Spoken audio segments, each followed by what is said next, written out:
Well, I'm just here to kind of sort of moderate things a bit, and I thought I'd just tell you how I met John D. He kind of walked into the Guardian offices, how many years ago? 6, 7, 8? 7 or 8 years ago.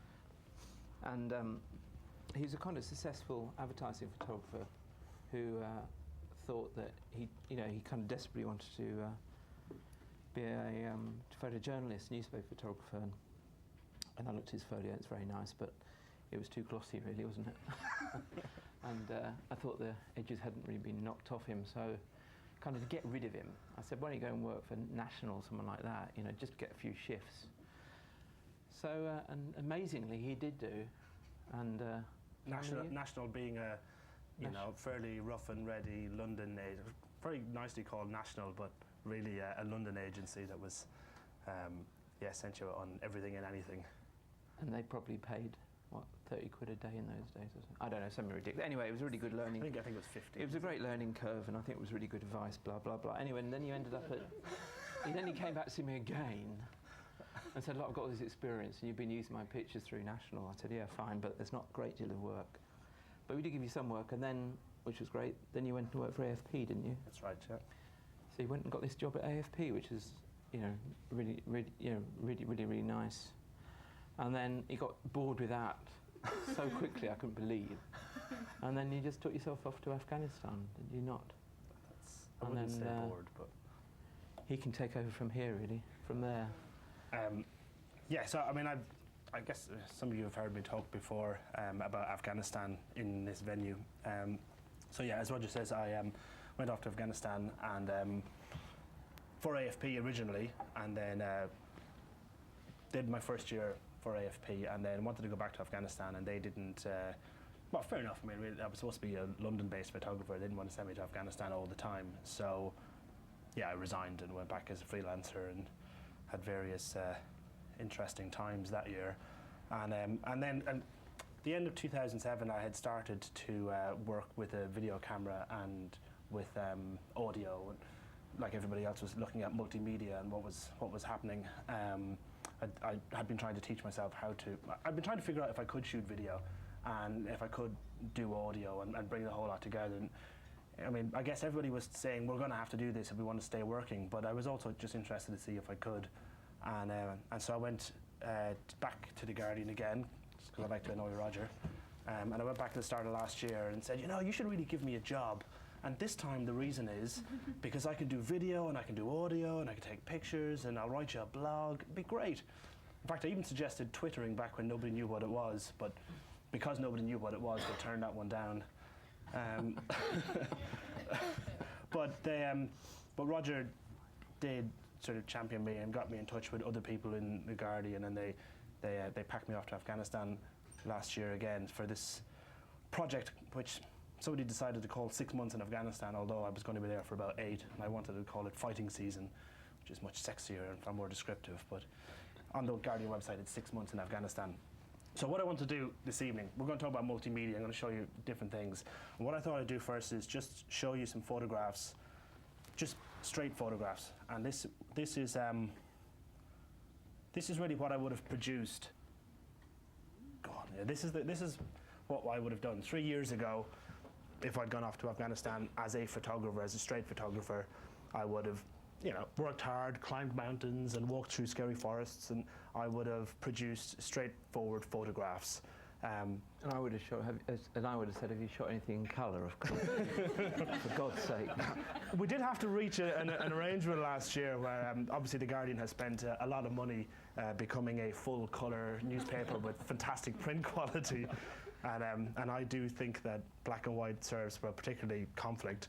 So we did.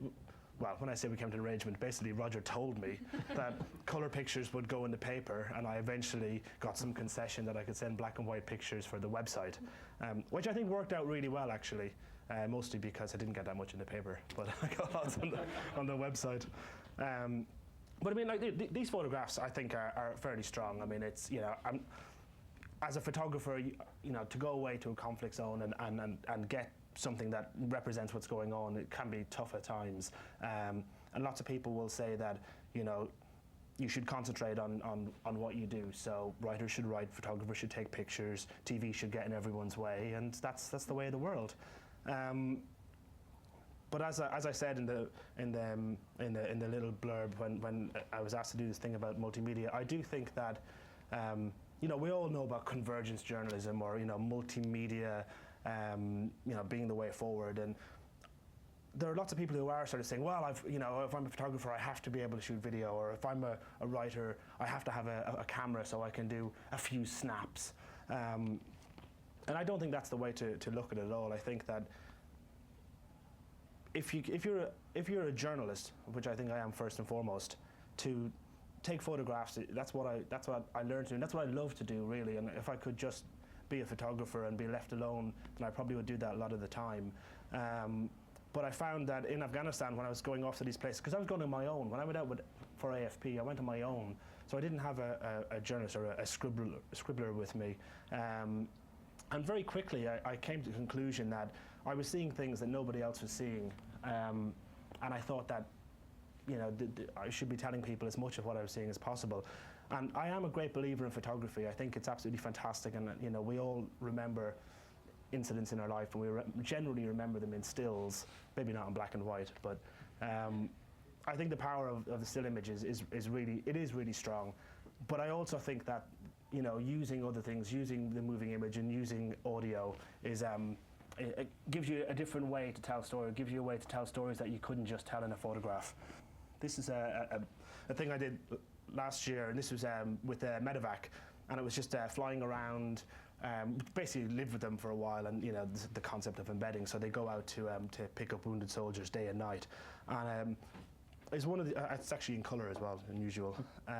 But it's to see these pictures on their own, you get the idea of what's going on. But actually, the madness in the back of a helicopter when this is two American guys that have been wounded, and it's an American helicopter that's picking up. The madness and chaos in the back of the helicopter is. It's crazy. It's absolutely, the emotion is so high, everybody's so amped up. And so to make, to really tell the story, I mean, I wrote about this, I did audio slideshows about this, and I made a film about it. I'm not going to go through all of them tonight because we don't have that much time, but there's stuff on the Guardian website. But photographically, I think it tells a story. But it is possible to use other tools we have to tell these stories, and that's what I'm going to get on to now. So I'll just go straight onto the slideshow, and then we can talk about it afterwards. Now this is some of you guys will know this. You'll have seen this before on my website. You're all familiar, I guess, with the concept of audio slideshows. Take some photographs, get some audio, put it together, and hopefully you've got double the story or more so. So I'm just going to play this through. It's not too long. And it's, it should be fairly self-explanatory. It's a unit that I was with. And some guys got killed, and basically this is the eulogy and the goodbye. On the 12th of November, we lost two great warriors. We lost a troop commander and his gunner, and it hurts. Under the leadership of Captain Dave Boris and the watchful gunner's eye of Sergeant Adrian Hike, Anvil Troop has fought like warriors, engaged the people of Northern Bromell like diplomats, coordinated for indirect fire and close air support with precision, and all the while looked after one another like brothers. This is a family of warriors. The warriors we've lost were incredibly proud of being members of the elite airborne cav. They wore their spurs and Stetsons knowing they represented nearly 200 years of tradition, and they did it with every bit of the swagger of their forebears in historical battles on other frontiers.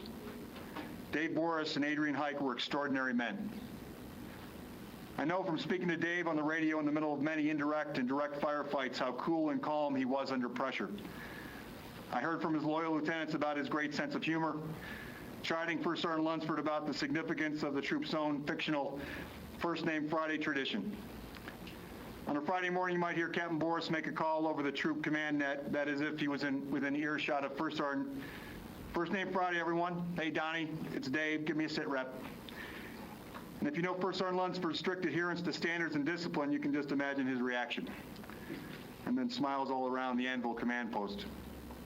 Building a team is an art, and keeping morale high takes talent, genuine concern, and creativity. Dave Boris had those rare gifts. Captain Dave Boris loved his soldiers in a unique way with every inch of his being. And speaking with his wife, Jamie, there was something that was absolutely clear to her. Dave loved what he was doing and was totally devoted to leading his paratroopers well. Sergeant Hike was a tough and dependable NCO, and everyone who knew him realized that he had what it takes to lead soldiers at a much higher level. He was absolutely fearless. And anyone that goes into an Irish pub in Germany to watch a match between England and Germany wearing Manchester colors, well, they've got to be fearless. Why was Sergeant Hike the commander's gunner? Let me tell you, it's one of those few positions as a commander that you know you're going to fill with a superstar, and Sergeant Hike was a superstar. I think if you asked every paratrooper in this troop who they want by their side in a fight, to a man they'd say, Sergeant Hike, no doubt. I spoke with Sergeant Hike's father a few nights ago, and he explained to me that he and his wife tried to raise their son to stand on his own 2 feet. It was a privilege to be able to tell him that their son Adrian had passed the same lesson on to the soldiers that he led in Anvil Troop. In speaking with Jamie Boris and his mother and father, I found out that Dave hadn't shared much about the risks associated with the work he and Anvil Troop were doing here in Bromell. But one thing that he made absolutely clear to his wife, his mother, and his father every time they spoke or he emailed them was how proud he was of the men of Anvil Troop. Dave's mom asked that I pass on that very important message to all of you. We don't mourn the loss of Dave Boris and Adrian Hike today. Instead, we thank God that these men lived, and we celebrate the fact that we were honored and privileged enough to have served with them and alongside them. First Sergeant Lunsford made clear on the tax ed update the other night, Anvil Troop is ready to get back out there and get after it. And as we do, we won't ever, ever forget the sacrifices of these two heroes, Captain Boris and Sergeant Hike. Well, it is Friday, so First Sergeant, begging your pardon, Dave and Adrian, we're going to miss you both, and our pledge is to honor your memory every day we serve. The continued success of Anvil Troop will be your legacy. Sky Soldiers, airborne.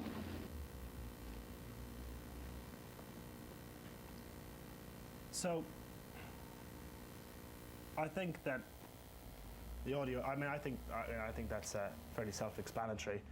The series of photographs, but first of all, that many photographs would never get published. Not in a newspaper, not in a magazine. It's no. I think also it corrals those pictures in one place, doesn't it? Which is really nice, and you can keep kind of referring back to them easily now as well, which is good.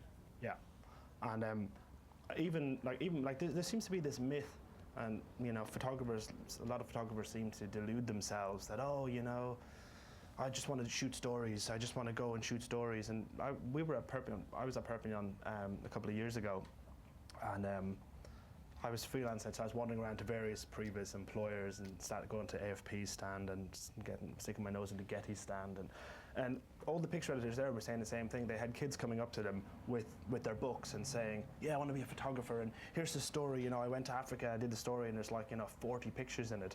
And there's nowhere that will publish it. And I'm not really sure there ever was many places that would. No, there never was, I think. So I'm a big fan of the audio slideshows. First of all, because it allows me just to tell a story in pictures, but being able to bring this audio in, and that's very simple. That's a eulogy to two dead soldiers given by their commander. There's no, obviously I've edited the thing down because it went on for quite a while, but there's no fancy, like the software I use to edit the audio is really simple. It's something I downloaded for free off the internet.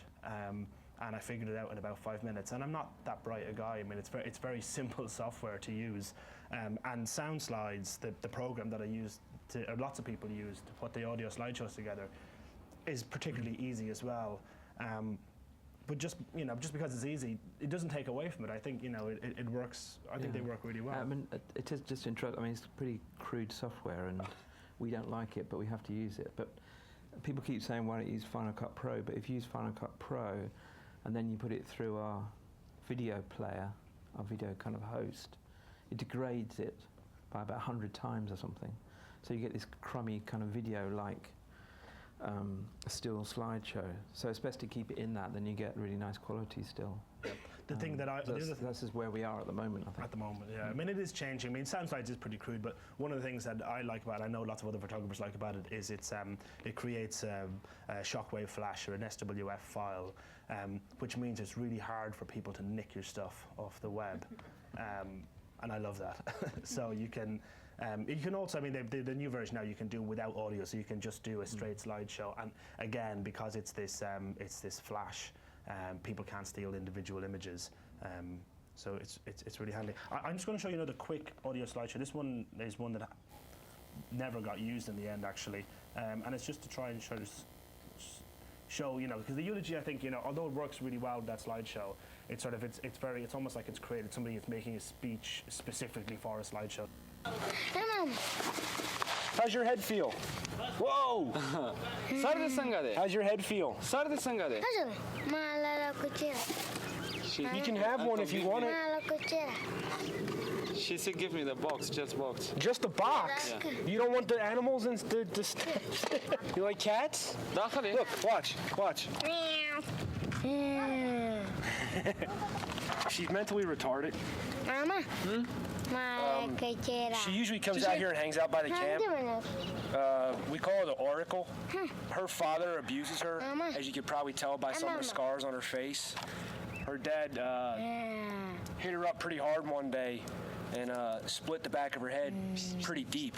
Doc Beecroft wound up having to put a bunch of staples in her head. She came back a couple days later and we wound up pulling the staples out. I like her, you know, for some reason. I gave her a pair of shoes at one point when we were taking the staples out of her head. I bought her out a little pair of shoes that we had from some humanitarian assistance shoes. And I bought them out and gave them to her, and she loved them. She said she was going to go out and fly with them and everything.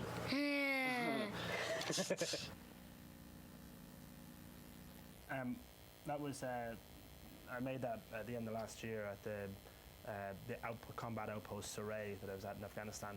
And I liked it because it was a very sort of simple human event.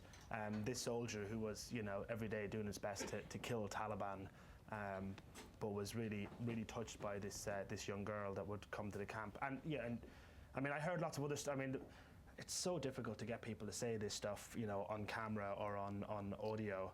And this guy was particularly good. He said loads of things to me that really, I was like, whoa, I can't believe you know, into the camera. But there was more background to that story. But yeah, she would come into the camp, and basically the guys would, you know, they gave her gifts, and you can see they gave her money and stuff as well. And her dad came around one day and said, you know, I don't know what's going on here, but I don't want, you know, I don't want my little girl coming up here all the time. And you know, one of the Afghan soldiers said, well, you should give her more attention, because the reason she's coming here is because, you know, she is getting a bit of attention. But it just was that human element. But you know, the audio there, I mean, it is a bit rough and ready. It's not, because it's not, you know, it's not been made to use. But I just thought it gave a real, you know, sense of the atmosphere. And again, I think much more so than just the photographs on their own.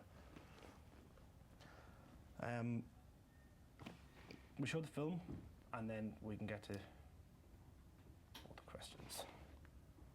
So this is a film that again, some of you will have seen this already. This was made at the end of last year, and so this is the next step on then from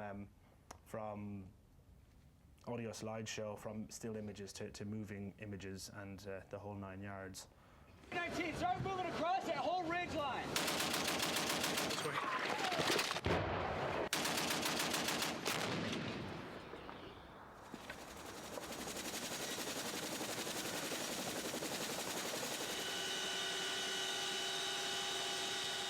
This is Kunar province in eastern Afghanistan.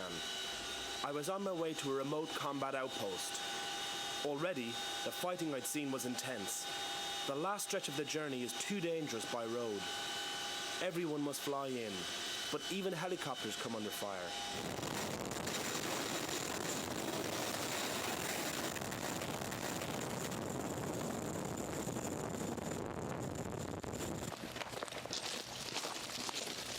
This building here got hit by a recoilless round. They took the roof off. There were a bunch of soldiers living in it at the time. Nobody got hurt inside it, but you can see what it did to the roof and the sides. And they're all peppered with bullet holes on the side of it too. I'd come to embed with US Marines in the mountains.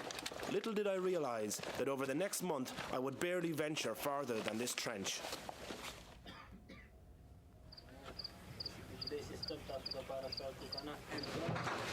My first morning set the tone for things to come. That's incoming. You hear it cracking, that's incoming like that.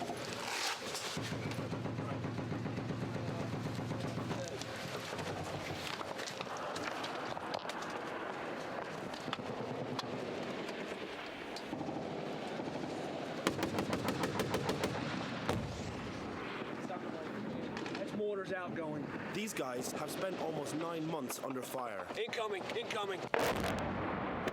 Whoa, whoa, whoa.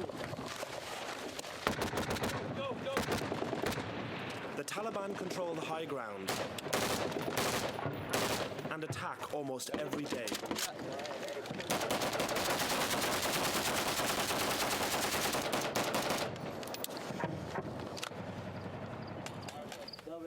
Saray Combat Outpost is one of hundreds in Afghanistan. These outposts are an integral part of America's strategy. In theory, they will win over the locals while disrupting the Taliban's movements. The Afghan National Army, or ANA, is another part of this strategy, and the Marines are here to mentor them. When 3 Taliban suspects are detained, the ANA call for the Americans' advice. Last night, I received intel that there was a dead person in the hills from the attack the other day. They retrieved the body last night, and they had to take the body for burial. We think that this may be the vehicle that was used to transport that dead person last night.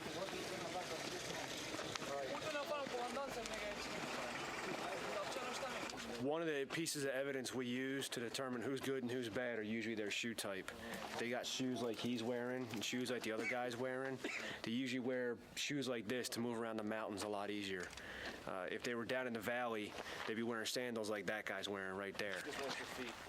But ANA will most likely detain them and get them to a more competent questioning authority, and we'll go with it from there. Just a few hours later, these men were released, much to the Americans' annoyance.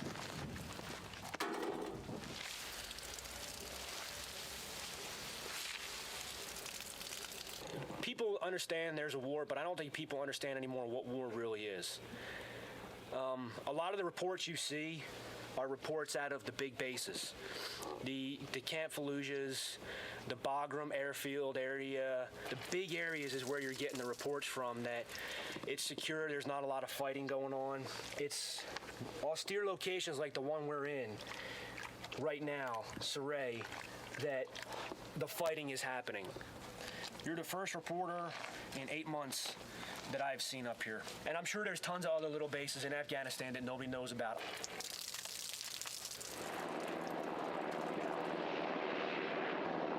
Helicopters provide a tempting target for the Taliban waiting in the surrounding mountains. He's over here, he's coming in. He's got 2 escorts, so that's pretty good. He's got 2 Apaches with him right now.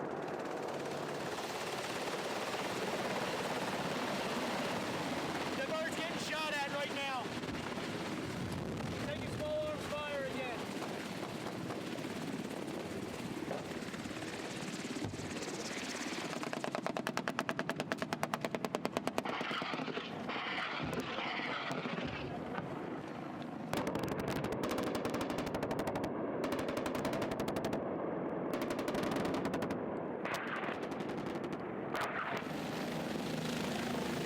Despite the danger, there is no choice, as all supplies must come in by air.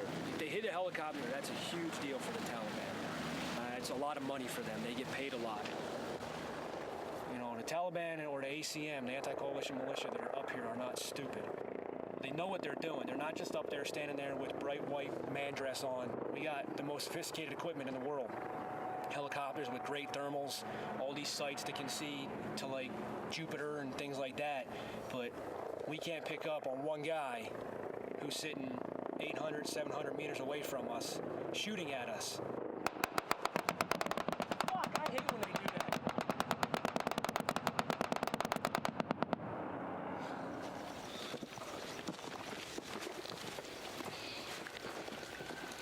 With Taliban eyes always on them, the soldiers can only leave the base under cover of darkness.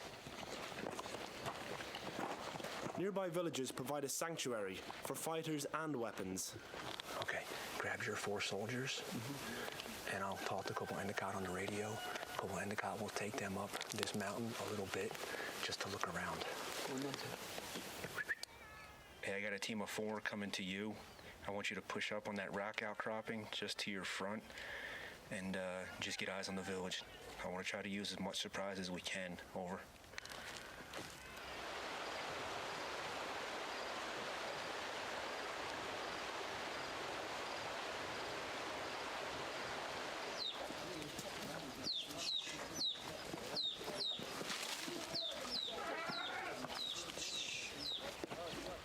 The idea is that the Afghan soldiers plan and conduct these operations themselves.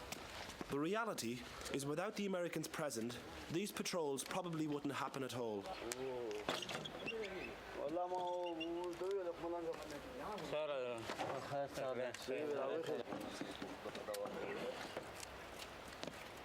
Those are some sweet shoes. Where'd you get those?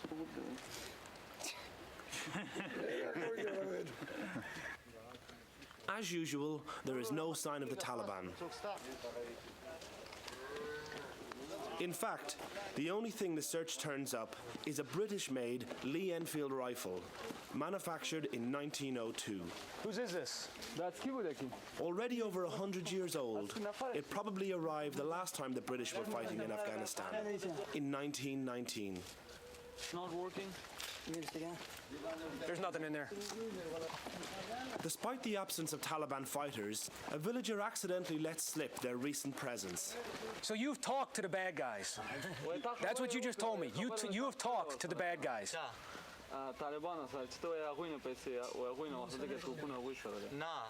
No, don't say nah. That's what you just said.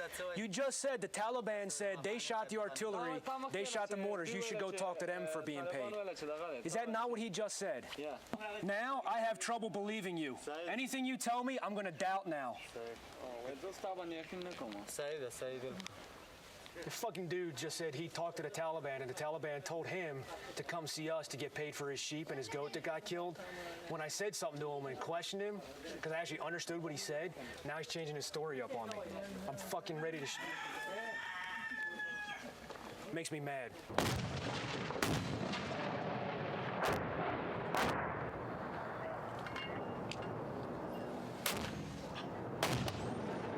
Another day, another attack.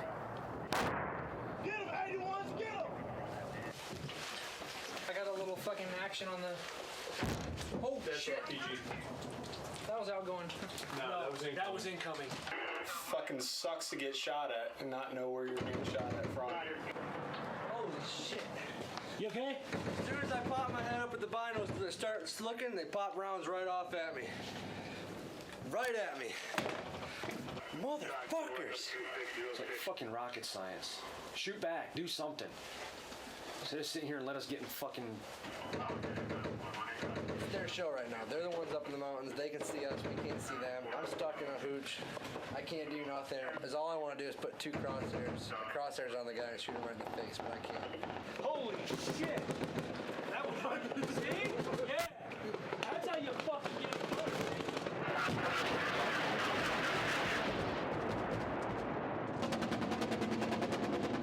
These outposts are supposed to give the Americans control of the surrounding area. Clearly, it's not working.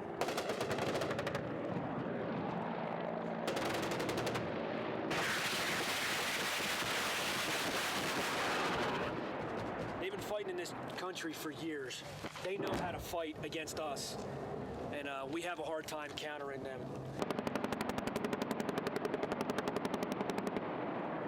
It's almost like what the Russians ran into while the Russians were here. So who's gaining ground in this fight? They are.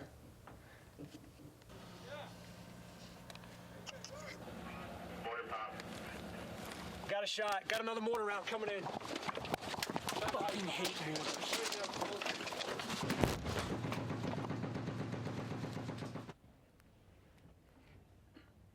That's the next step in sort of the road that I've gone on, and I don't claim to be a great filmmaker. I'm a photographer who started trying to do other things, but I do think that in an environment like that, content is everything, and even if you're a particularly crappy filmmaker, you can still make something pretty strong when you've got material like that in front of you. There's been a lot of talk, and I know you've heard it, and lots of photographers here have heard this. There's been a huge amount of talk about, photographers are going to end up shooting just using high definition video cameras, and stills will be lifted from that, and that's what's going to be used for photographs. I don't believe that. There's also lots of arguments about who does what. Lots of journalists subject to photographers writing blogs. lots of photographers object to journalists bringing a camera with them. There are lots of arguments in the industry about where things are going to go, and I've gotten a lot of flack off people. You know, it was a couple of years ago, people were telling me that I was, people like me were destroying the photographic industry. And I don't think I'm destroying anything. I'm just trying to adapt, and I'm trying to see what else can be done. The internet didn't exist. Like, I talk about Larry Burrows, a photographer that I particularly admire, and he would get his big spreads in the magazines, and could get to go off for months to shoot pictures. But that doesn't exist anymore. And the world that we live in has the internet and has a demand for these other forms of media, and so I think it's up to us to make them. But I'm sure you've heard a lot of this as well. I'm not going to live it every day. I mean, I think the whole project with John D last year was a kind of a huge learning curve for our organisation, actually. And I don't know, it's kind of off the record in a way, and I don't really like to wash our linen in public, but I think John did really well. I always call him John. I mean, he must hate that. I'm sure. I think he did really, really well, and I think he sort of fulfilled his side of the bargain. I'm not sure if we did. I mean, for The Guardian last year was a difficult year because we were kind of reorganising, we were moving buildings. This was a kind of a new project to us. The video department is kind of getting there, but it's in a bit of a flux. John, most of John's work, or the video work especially, was hosted by Guardian Films, which is another kind of unit within a unit. We were kind of a sort of semi-commercial organisation within The Guardian. And in some ways that's how so much time was spent editing, because, do we actually flog the stuff elsewhere in the end? Yeah. I mean, I think a cut version of that showed on ITN, was it a couple of weeks ago, Ben? Just maybe a week after. Yeah. Oh, okay, right. So it's a while ago then. So it has been. Yeah. I mean, the basic lesson is that if you're going to do something like this, you've got to be there a long time, which doesn't come cheap, really. I mean, we didn't pay much for John's time, but we kind of paid as much as we could afford, which in our terms is quite a lot, really. And it's like Sean, one of our staff guys, spent the last couple of years embedded in Baghdad, and we've invested months and months of time with him on that. And okay, we've sold the stuff in the States, but when we actually counted up how much we'd made out of Sean's material, it just didn't cover his time, or anything like his time. So it's kind of sort of a punt for us to take as an organisation, but the only way you're going to get that access to those guys is spend weeks with them. Yeah. These kind of 1 week, 2 week embeds are just ridiculous. They don't work. And that's why kind of the British are getting no exposure, because that's all they're offering, and we're kind of interested but not really interested in that. So it is, I say, like going back to last year, it was kind of a weird kind of multimedia punt, really, with John D. And I kind of paid some money for his stills, and Guardian Films paid a bit of money for video. And but that's did the foreign desk cough up at all? I think they paid a bit for your words. I got a nominal amount from Text, which is really interesting, because they were the ones who demanded the most then afterwards. And it was interesting because I wrote a huge amount of stuff and almost none of it got used. And I'm not a great writer, I'll admit that as well, but I approach it like everything else. If I put the facts in there, it's like writing a long caption. I'll put the material in that I can't get into the photograph, so it's factual. It might not be pretty, but it's factual. But a lot of it didn't get used. Yeah. In fact, I was told I was writing too much. But what was interesting was that, I mean, and it was confusing last year, but to go and pitch this concept to The Guardian, I mean, and for all the faults, like, nobody else would have given me, well, nobody else did give me a meeting. So, no, but I mean, I have to be careful, because, sometimes I get frustrated and go, this wasn't done right and that wasn't done right. But actually, loads of things were done well, and I think, I did get a platform to put this material out to a hell of a lot of people, which I wouldn't have gotten anywhere else. I mean, Maggie O'Kane is a real hero here, isn't she? I mean, she always is for you guys. Yeah. But it was interesting. I thought that the foreign desk and the kind of wordsmiths were the most resistant in a way. and I thought, you know, I mean, what do I know about the web? But, you know, officially, you know, I pretend I know nothing about the web because that's the simplest way to get by, I think, in this world. But I always thought the kind of wordsmiths were, you know, at least ahead of me. But I had a feeling they weren't really, and they didn't really like the fact that the photographer was writing.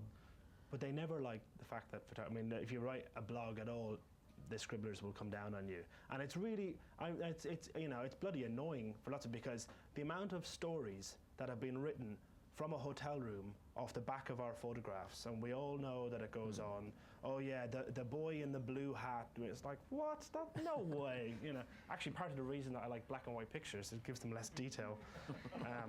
But you know, but we know what happens, and so the writers have always objected. I think the kind of disturbing thing is that it shouldn't turn into a war.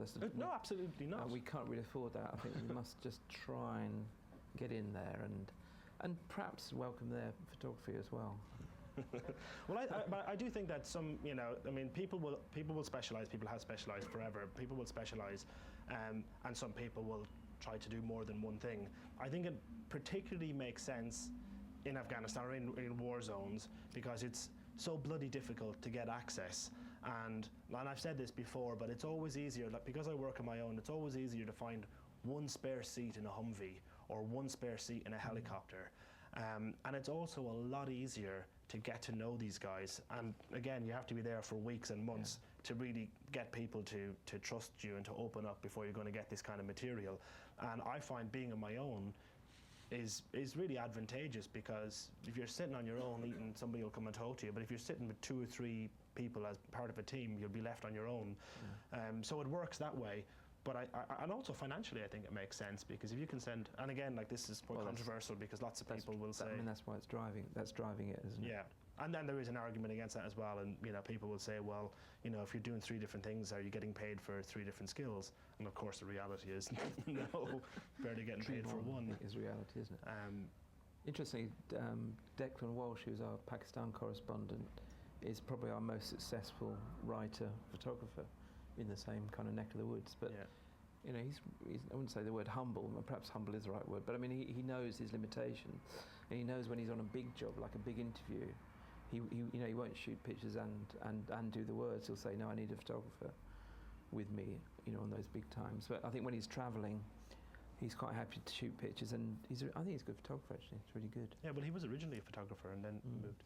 But I think that, I mean, like, the other day I went out to the G20 riots, because I was here and it'd be a shame not to. And I in fact I've just been loaned a new camera by Canon, and so it shoots video as well. And I went down to do stills, but when I was in the, you know, in front of the RBS building, watching the windows get smashed in and people climb in, I thought, well, I've got loads of stills, I'll shoot some video and see if this thing works. And actually it you know, produced some good footage. And in fact, I ended up selling that to the Guardian and no stills. So it just shows the you know, and one of our other guys, Felix, did some video and got it used as well. Yeah, it's kind of creeping in. It's one of those kind of suck it and see things. I mean, the main problem is that budgets haven't been sorted out. No, I don't want to hear that. No, you don't want to see that. But I mean, you know, how do we fund all this stuff, really? You know, at the moment, I think a fair amount of video and a fair amount of web work is being funded by the paper, which apparently is going on to Twitter. That's right, which is going to become Twitter anyway. Questions? Yeah. Everybody got anything to ask? Yeah, chat there. Hiya. You say that you didn't make enough money back from embedding people for a long period of time. Do you see that changing at all? Is it just getting worse and worse and worse? Well, I mean, the thing is that it's can we? I mean, it's not all about making money back by any means. I mean, that is the last of it. It's just whether you can get enough money back to make it at all doable, really. You know, can we afford to have someone in Afghanistan for 6 months this year? We can't this year because it's kind of post-credit crunch. Last year we scraped it together, but it would be nice to have more, you know, I mean, this Guardian film setup is a kind of really odd little unit within the Guardian, and they do actually sell material out. I mean, obviously we've got a syndication department that does well, but They actively sell stuff abroad. They actively sold Sean's stuff to the States and things like that. So actually, there is money coming back to kind of afford us to send people out for a fair amount of time, because that's the only way it'll work. But what's interesting is that Maggie O'Kane, who runs Guardian Films, she's been around all the kind of, she's had meetings with all the broadcast, UK broadcasters, American broadcasters. They all say, when's Sean going out again? When's John D going out again? We love that stuff. We really need that stuff. Well, what about in advance? Oh no, we can't really do that. So it's basically, it feels like we're always taking the risk as an organisation, but someone's got to. And I think this year's going to be difficult because it's going to be a difficult year for everybody, isn't it? Last year, we had to punt it, and I think we needed to do it last year because we needed to work out how we'd handle someone like this, how we'd handle stills for the paper, audio, slideshows, video, and I don't think we did it very well actually, and I think we learned lots of lessons. In fact, one of the lessons was that excuse me, that we actually needed to identify kind of a multimedia producer role within the organisation, which we didn't have before. I mean, your problem was that you were dealing with the web news desk, weren't you? I was dealing with everybody. And they were just too busy. They just didn't really have the manpower to do it, and we kind of learnt that. So next time we can afford to do it, perhaps we can handle it better.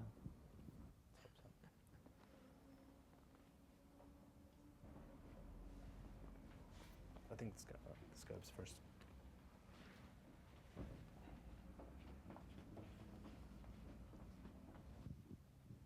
I think you guys mentioned this, and I was just wondering if we could get a bit more of your specific feeling on this. I think a lot of people probably here are wondering about the financial burdens that you take onto yourself when you do a project like this, considering that people don't always commit to taking your projects before you go on to do them. Is it a labour of love, or is it something that you can actually cover your costs on? It's a labour of love, absolutely. I mean, last year, because The Guardian, supported the project, I made, I didn't make a lot of money. I made enough to keep the mortgage paid and live. That's about it. The previous year, I made an absolute massive loss. Obviously part of that was being put out of action for months. We've glossed over that a bit, didn't we? And this year, at the moment, nobody is. I don't have a contract with anyone. Nobody's giving me any money to go out, and I'm hoping to cobble that together from different people, much as we sort of cobbled it last year from different departments within The Guardian. Oh, well, photography can give me this much for pictures, film can give me this much, multimedia can give me some stuff for online, text can give me a little bit and then bust my balls all year. So what I'm trying to do is, cobble it together. If I can make enough to break even, I'll go back out again. Especially this year. I've been there for 3 years, but this year is such a big year. But I'm not going to make any real money out of it. But I'm not the only one. There's lots of photographers I know who are working in London or who will do other foreign projects. It is a labour of love for all of us, and filmmakers. And if we did this, if I wanted to make money, I'd go and photograph cars or naked girls. That's I would just go completely commercial and just say forget about everything else. But it's really hard. There's a danger of sounding, sort of silly when you say this. Obviously, I hope eventually to be able to cover them and make a comfortable living, but I'm not holding my breath. I don't think you can cover your costs. I don't think you can cover your costs, no. Hi. It's working. Hi. A sort of techie question, really. You took video, but that wasn't your primary thing you were doing. So did you take a reasonably large professional camcorder or a sort of pocket job? Because I thought the quality was really, really quite good. Yeah, last year I wasn't shooting anything primarily, but the film was as important. I think it was a video project, really, wasn't it? In the end, that's the film. The video got used much more than anything else, really. But the camera I used was a V1. So it's it's about this size, and the tricky thing is you've got a still camera over one shoulder and a video camera over the other. It's like, oh, what do I use? And that's the thing, is trying to get your head around, obviously in advance, knowing that there's going to be enough time to shoot video, or there's not enough time, so I better shoot stills, or judging particular things and saying, I really want footage of this, even if it is fleeting. But yeah, no, I mean, I have to carry everything, so you can't bring lots of equipment. Do you think the next time you might take one of these SLRs with video capability instead of the Not V1? instead, no. I'd still bring I guess a proper video camera. I mean, the 5D that I used the other day at G20, I mean, the quality was fantastic. It was really impressive, and it was perfect in that situation. Get my stills. Bloody hell, they're still smashing windows. Okay, press whatever buttons there are, get some video. I mean, it's very awkward. It's holding it like this. It doesn't feel right. But in that situation, I got footage and it got sold, and made some money for the day, and got to show a little bit more about what was happening than I could with just stills. But I wouldn't rely solely on it just yet.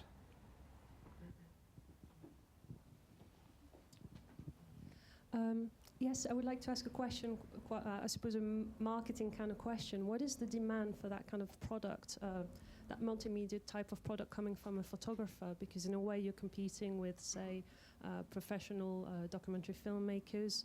And what is your, say, unique selling point? Is it because you're much more mobile? Maybe you're traveling with a lighter kind of equipment, so you have access to different types of situation. That is the appeal to The Guardian. And are there any other outlets for you to keep on doing that kind of work? Well, what's the appeal to you? Well, just because I know the bloke, I suppose, and I thought we should have a punt at it. The appeal at the beginning of last year was we hadn't done a project like this before, and you just find that every day is a kind of a learning process now. Presumably till I retire, it's going to be like this. It feels like every day is, oh, why don't we do this? Oh yeah, we could try that. Anyway, so we tried this project, and cost-wise it was fine really, but the real problem is that I really like audio slideshows. I think they're really lovely, but in fact they take, instead of a day, they take 2 days to do. So I don't know how much we pay now, $250 a day or something. So basically you're into 500 quid for an audio slideshow. Very cheap. There's an immediate problem that you only get one hit from them, whereas if you have a gallery of pictures, you might get 15 or 20 hits. And the web is just all about traffic. It's just obsession about traffic. Has the Telegraph overtaken the Guardian this month? Blah. So there's a slight problem there. They cost loads of money. There's no budget. There literally isn't a budget for them yet. I mean, hopefully I can get this sorted out this year. But it's a very, very strange thing, and it's all kind of been done on the back of still photography at the moment. And it's just unrealistic, really. I think it's totally unrealistic. What's the chap from Getty think about this? No, I'm quite interested because, you're presumably trying to sell these Matt products. is trying to sell this stuff. Yeah. So. Well, I don't have the answer. No, there isn't, is there yet? But it does mystify me that, possibly we can sell a still for 50 quid or 90 quid or 250 quid or whatever it is, but we could, struggle to sell a bit of footage for almost a fraction of that. Yeah. And I hate to put it back to you, Roger, but it is sort of incumbent on the media owner to spread that budget more widely. Yeah. And, no, I agree with you. And not pay 90 quid for a bloody headshot, which newspapers do. Well, do you know well, the answer to that is that we end up paying 30 quid for a headshot to spend more money on, because there's a finite pot, isn't there? You'll know that. Which is getting smaller and smaller, I think, year by year. Well, actually, it's getting bigger and bigger, but this year it ain't going to get bigger. We've actually hit the wall, haven't we? So, I just don't. The interesting thing, I haven't got an answer to this, and I probably should push my bosses harder, but no one's actually put a value on all this multimedia stuff. Yeah. There's no value on it. I know how much a single column headshot cost in The Guardian. It's 67 quid or something, or 71.50 or whatever. And I know how much we pay Getty a year. Well, I try to put it out in my head, that figure. But I don't know how much an audio slideshow is worth. I know how much it will cost me. It'll probably cost 2 days' labour. And if it's a freelance, it'll cost like 2 days' labour at $250 a day. So I kind of know how much, but I'm sure that my managing editor doesn't think an audio slideshow is worth £500. And I'm damn certain of that. And I've had experience. I mean, coming back to, selling all the different products. I've had situation where a magazine is buying a set of photos for the magazine, but then they want the audio slideshow for free because it's seen as well. We're already paying for the pictures, so. We just want that, and it's like, well, hang on a second. Your magazine will publish once, but this will go, on your site, and you'll want to keep it there for quite a long time. Talking to broadcasters, they see no value on the photography. I mean, I was going to show another film. Obviously, there's not time to show everything, but it's all on the Guardia website. But some of the films I've done, I've used stills within the films. There's one particular one, The Ugly of War, about this just young kid basically suffering from PTSD, talking about horrific things he's seen, and it's mixed up with photographs. But the photograph is seen as valueless there, and in fact, I've been asked for photographs. Oh, well, we need a photograph in order to sell the film, whatever. So give us the photograph for free. And I was like, well, hang on a second. There's value to that. So it is. I mean, there's not an answer. I mean, at the moment, I'm trying to sell whatever I can to whoever I can because I just want to keep going to Afghanistan and tell the story.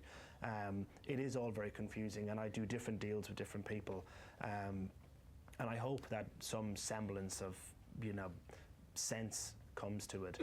But I think it's going to take some time. But that's not a reason not to do it. I still think that it's an interesting way to work, and there is a value to it. It does provide you with different ways to present this information. There's just one other thing about audio slideshows. No one's ever in The Guardian said to me, I really like that audio slideshow.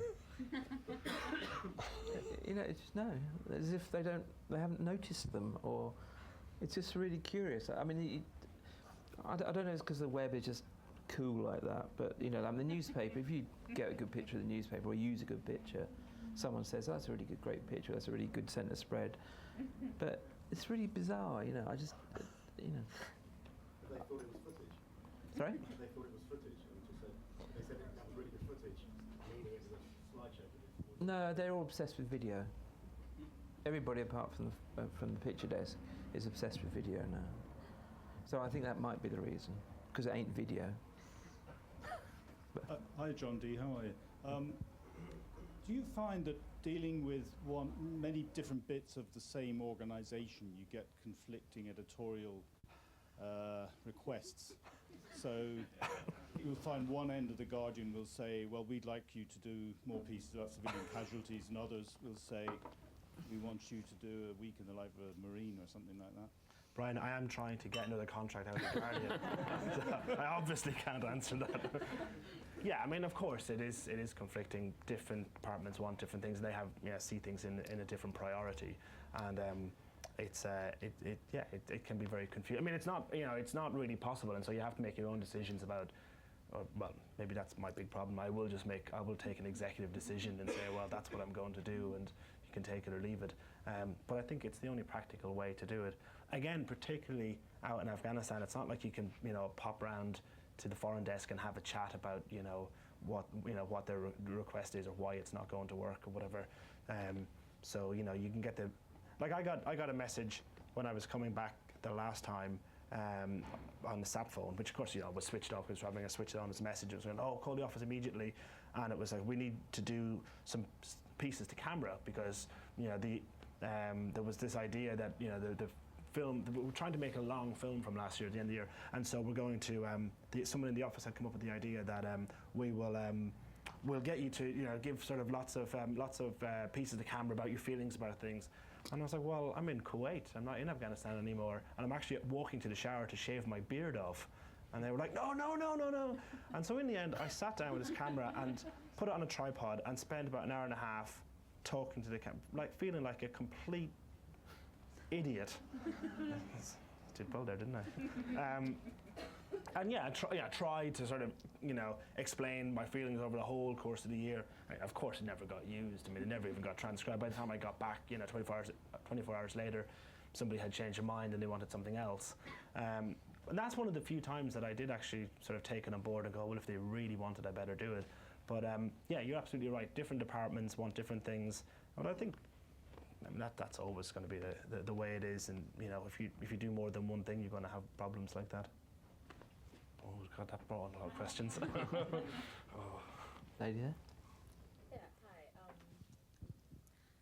hi, I'm Cheryl Conti. I actually blog for jackandjillpolitics.com, which is one of the top black political blogs in the U.S. And I was actually here with the G20voice.org program. I don't know if any of you are aware of that, but it was a group of bloggers that were brought in for the first time to the G20 through a bunch of charities and the UK government.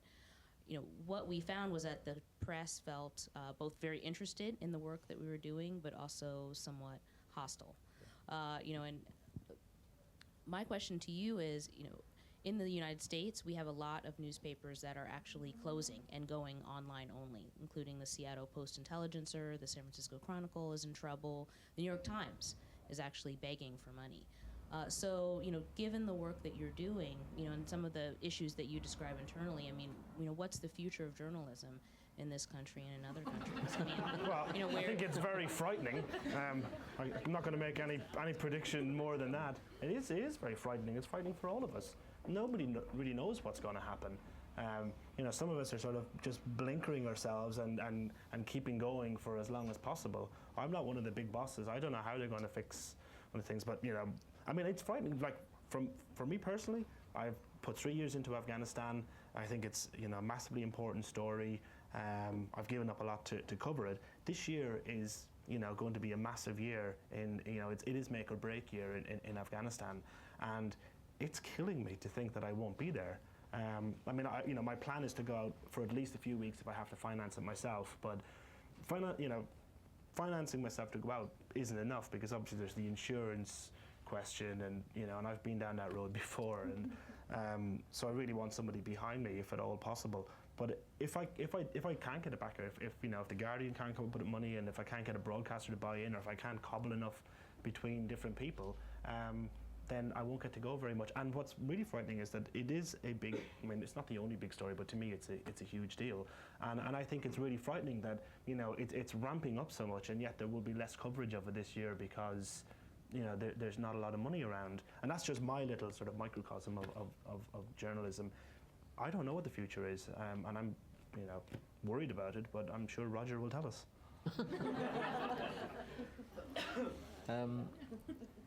The short-term future is batting down the hatches, I think, for a year, not spending very much this year, try and survive, trying not to make people redundant, basically. That's what our management's line is, you know. The last thing they want to do is make people redundant, so if we can cut back a bit and, you know, try not to splurge money on trips to Afghanistan, we might be able to keep people in jobs for another year or two. If we survive that, who knows, you know, perhaps we'll just bounce back leaner and fitter. I mean, I just don't know. The Guardian's had a no redundancy agreement with the union for years and years. That will probably get torn up this year, I suspect. If they make anybody redundant, God knows what will happen. But I mean, they've made people redundant at the Manchester Evening News that Guardian owns, and various other places that in our group. So, you know, perhaps they'll come knocking to us at our door as well. But I think it's just a really, really difficult year. But the official line is try and stay put for a couple of years and then see if we're all still here afterwards. But I mean, it's all going to the web. My personal view is that the Guardian will publish twice a week and we'll bring the Observer out once a week, and that'll be it. And there'll be kind of News Digest type, reaction type papers, and all the news, all the breaking news will go onto the web. That's my. So the Twitter story wasn't an April Fool then? Well, you know, I mean, you know, I've heard nothing to confirm that, but I just think that's kind of the way it feels like it's going. Like the Saturday paper, tomorrow's paper, is all about this week. You know, it's virtually identical to the Observer. I mean, I can't see what the point of buying both of them is. You know, you used to get a different set. You just get a different set of writing about the same subjects. But anyway, that's my opinion, being a Guardian person. Well, actually, no, I'm sorry, I'm in charge of the Observer as well now. But you know, I mean, it's very difficult. When you start laying these things down, you think, well, why are we doing that? You know, and these economic times, then those questions are asked even harder, aren't they? And I personally think that is how print journalism will go. It'll become kind of, say a bi-weekly or tri-weekly digest type product, and everything else will go to the web. Funny enough, I started out on a local paper that was published twice a week. It's quite enough. Quite enough, really. You just mentioned that audio slideshows weren't getting as much feedback. Yeah, and I was wondering what the metrics say in that respect, and how and if the website news editors are pushing the content, because I actually find it sometimes quite difficult to find audio slideshows or any multimedia content on the Guardian website. There's no dedicated space for people who are interested in this kind of content to actually find it, apart from knowing who usually creates those and Google it, or search it on the website. Well, yeah, I mean, it's notoriously bad, to find anything on the Guardian website, and it's best just go to Google rather than using a search, the search field. And there is a multimedia page now, but I noticed that video's at the top, it then goes audio, then pictures at the bottom. And I queried this with the multimedia editor, and he said, well, everybody's interested in video. And there is an in pictures page, and we're just about to launch another thing called the Camera Club, which I want to sort of make kind of a page for students and things like that. But we're just kind of working through that. So. But you get multimedia features in the top 10 most read? Yeah, I have seen that. Yeah, but not much of our video goes viral. I've noticed. There's not. We don't get a huge number of hits. It's kind of a really difficult thing, I think. Web traffic. You see some videos, they just have a few thousand hits. And you think, but the expense of that is just incredible compared with what the paper's doing, really. But I also think that, it's really frustrating for me. I mean, if we put up a film, if you put up one of my films on the Guardian website, it immediately gets nicked and it goes on to YouTube and UK Truvio and a whole host of other places. And because I'm sad, I will check my films on YouTube, and I think the highest one has 130,000 hits. And the one that went to Combat Outpost that went up, a few weeks ago, whatever, has 30,000. And you realise that's not going to the Guardian. Do you put ads in the font? No. Yeah. They do now. They do now. Do I think they didn't used to, but times are harder, I suspect. I think it's all about. I mean, I was talking to Maggie O'Kane about this, and she was saying, because we were thinking about sending Sean somewhere again, and she's saying, well, it's all about global reach, isn't it? It's all about, you would want to send him. No, it's all about kind of global reach, and we just should be doing this kind of thing, but it just doesn't pay for the beans, does it? It doesn't pay for people. It's just, I think it's a really difficult thing, and it's lucky that we're not owned by Murdoch, we're owned by the Scott Trust, really. To be honest with you.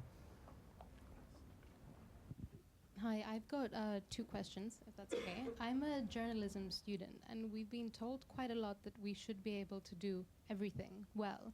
And I was just wondering if you think there will be a demand for a generation of journalists who can podcast and broadcast and tweet and take photos all at the same time, even if the quality isn't perfect. And my second question is if you've received any safety training, or how much money the Guardian gives towards safety training, or if you're expected to just go and for 8 months and embed yourself in the army. You did safety training. Eventually. Okay, so the answer to the first question is yes. There is a demand, and I wish I'd shown you the film actually, the interview with the medic, because if you have a chance to look at the website, it's called Ugly of War, and basically the filming is rubbish. I mean, it's one of the first things I did. It was a small little camera, and it's pretty crap. I didn't really know what. I mean, no, absolutely true. Not, false modesty. It's the filming is rubbish. I move around. It's an interview, and I move around too much, and I zoom in, I zoom out, and wander off around, and it's really, I'm still trying to figure out how video works. But what the guy says to me is so strong, it's so emotional, it's, you know, it's so sad that that it works. And luckily Ben, the producer that I work with loads, looked at it and went, yeah, we can make this work. And so he kind of hid most, well, not most, but some of the mistakes that I made. But the content carried it. And, you know, with other stuff that I filmed, where especially like with that last film, you know, because obviously, you know, the place was getting shot at a lot, so there's a lot of, you know, filming from low angles, and there's a lot of shaking because things are blowing up around you and stuff. It's not really that well done, but it's the content that carries that, and it's the same with the blogs that I wrote, and, you know, that go on my own blogs, the ones that never got used. But it's, you know, I'm not a great writer, but, you know, it's like shooting fish in a barrel. The material is so strong. It's like, look, all I've got to do is give the facts, and, you know, people will be able to understand. And, you know, I'm a reporter. I'm not a novelist. It doesn't have to be, you know, beautiful. It just has to be, you know, right. So I think, yeah, and I think that, you know, quality is going to suffer, and it's, you know, it's really unfortunate. But I mean, this is what we talked about earlier. No doubt there will be lots of screen grabs appearing as photographs in newspapers, and in fact, you know, on The Guardian, one of the videos that's up there, there's a screen grab which is used as the holding picture for my film. Even though I'm a photographer and I've provided thousands of photographs, somebody somewhere has decided, oh, we just grab something and put it up.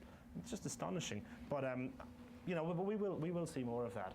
I hope, and I have no evidence, no empirical evidence for this, but I do hope that a time will, I mean, at the moment it is batten down the hatches, and everyone's just trying to, you know, keep their head above water, and you know, that's the way of the world right now. But I do think that, you know, I hope that, you know, in 2, 3, 4 years, when things are starting to recover, if everybody cuts their budget of photography by 20%, and they say, right, we're spending 20% less, and, you know, we have to use, you know, old pictures and use something from 3 or 4 years ago from a library, we use it again.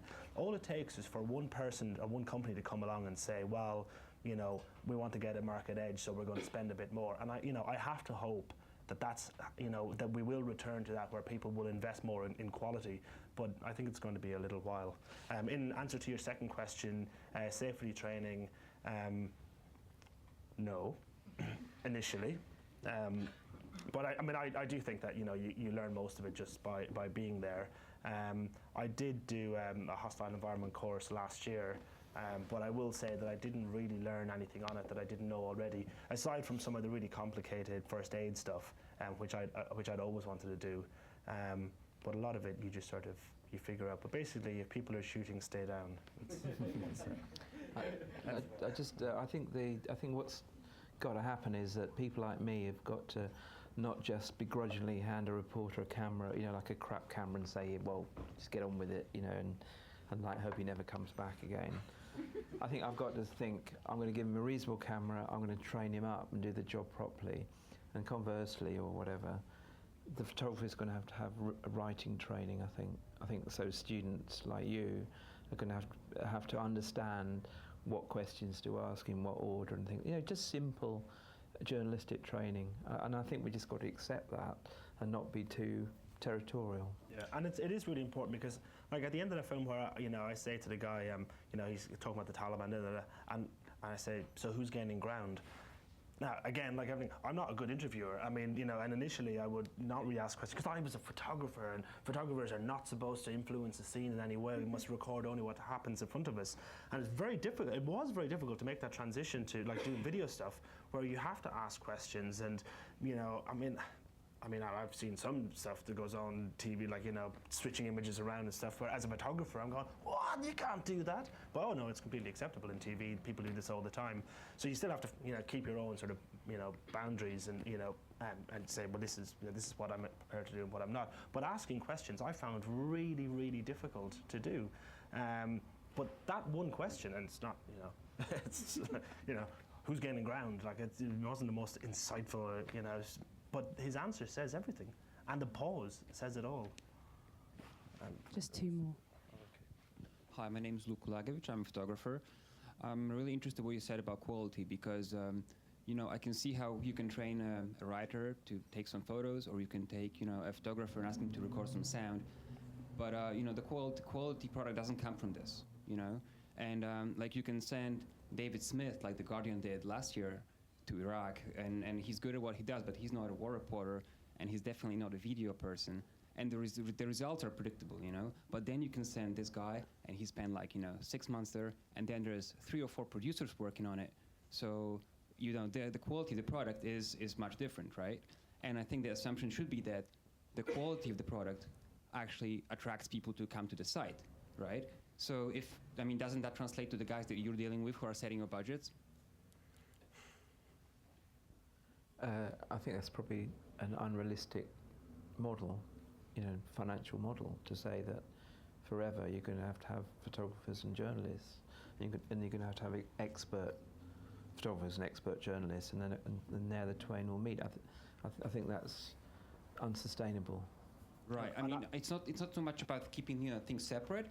It's more about sort of. I think it's up to me to identify people who can do both. And I think that some people. I don't think that's rocket science. No. I mean, he doesn't have to write a feature. He doesn't have to write an op-ed page piece about the America's future in Afghanistan.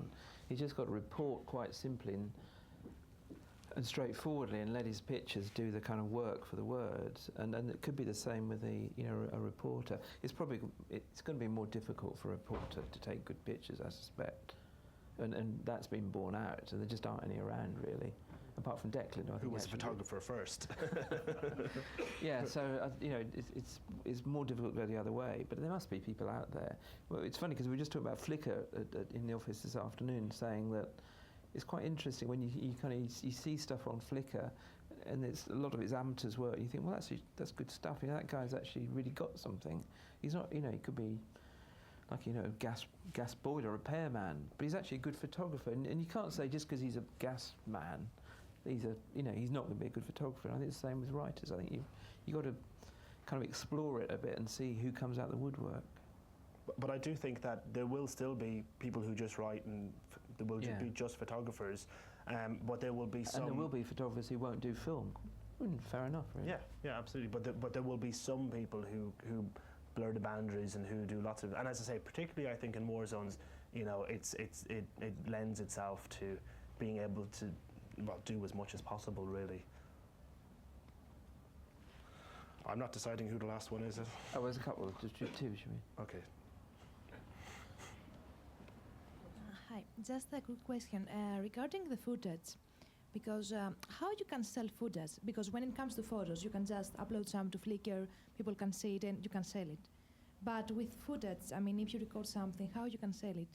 Because I wasn't in 20, I had footage, I had a camera, I was tweeting. We did a project as students, and was BBC was advertise us because we're twittering, and we had direct video and audio, everything. But regarding the footage, how you can sell it? Well, it's just through contacts. It's I called up somebody I knew and said, "This is what I have. Do you want it?"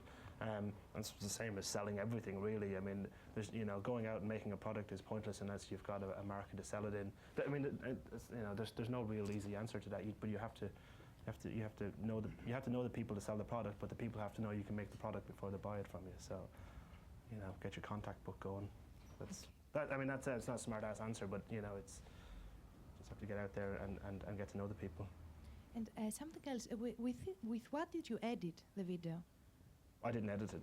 You didn't edit it? Yeah, I That was another 6 months project. No, it was very simple. I mean, the footage was, very simple. Man smashes glass, man climbs through a window, and horses, mounted police. And it was just, I called up and said, I've got this, I've got, I had a lot of other stuff, but, the main clips were they were like 20-second, 30-second clips. So literally just went into the office and it was copied across and then compiled by an editor.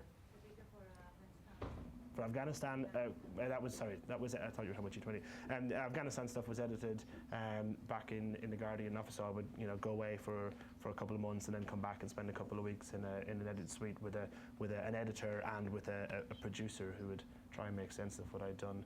And that's a lot of where the budget, like Roger says, it's not just like paying me to go away.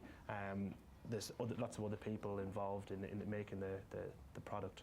I think that's one of the things that most paper organisations haven't got right, and I probably accuse our, it probably applies to Guardian as well. I mean, I remember darkroom days. So I remember this kind of darkroom, kind of backroom organisation that, you know, a photographer would come in, just chuck the film at them, and then a print would appear in half an hour or 2 hours or whatever. I don't think as an organisation they kind of thought this through, and I think there should have been like an editing suite first, and then you start getting footage in. And I think we just try to do everything together. So, you know, we had videographers trying to sort of shoot and edit, and I think there should have been kind of like a sort of darkroom type setup within the building where people could just come in with their video and get it done. And I think that's held us up. Which is what I did the other night. Yeah, I just ran it's kind of starting to work, but I think that's held us up, and that's just been another learning curve. There's just one more question here. The guys in the video seemed quite frank when they were speaking to you. Do you think, as a photographer with a video camera in his bag, you perhaps get a different response to a video crew going in, maybe 3 people, and doing something? Absolutely. As a single person, and because I spent a month in that place, and you know, it got shot at, rocket stuff most days, not every day, but most days. And that little wooden, the hooch, that little wooden room, that's, you know, a hole dug in the ground, and then they built a room and they put sandbags. And I lived in that room with those guys for a month, and every time you went out to walk, you know, as soon as you left that trench and you walked in the open, you were exposed to shoot. And I did that with them, and that's, you know, I mean, you know, we don't have time now to get into the whole, you know, arguments for or against editing, embedding. But basically, when you live with these guys, they get to know you and they make their decisions about you. But I think whether I was making, you know, films or a photographer or a writer, it's just being there long enough for them to get to know you and to become comfortable with you. That's what the trick is with this, or the trick, but I mean, that's what it's all about. And I definitely think being on your own is a massive advantage, and that's why I don't want to work with anyone else. And that is part of the reason that I have sort of persevered with learning these other skills, but because by doing that, I don't have to travel with a writer or with a film crew, and I never. I'm not saying I never will, but I never want to really work like that. I believe that it's really beneficial to be on your own, and there's also the added benefit of, you know, if you decide to run from here to there under fire, there's your own decision. If you've got a crew with you and somebody else gets killed running out there, you're going to have to think about that. So you know, there are lots of reasons, but being on your own, you know, I think really works very well. Okay, thanks very much indeed.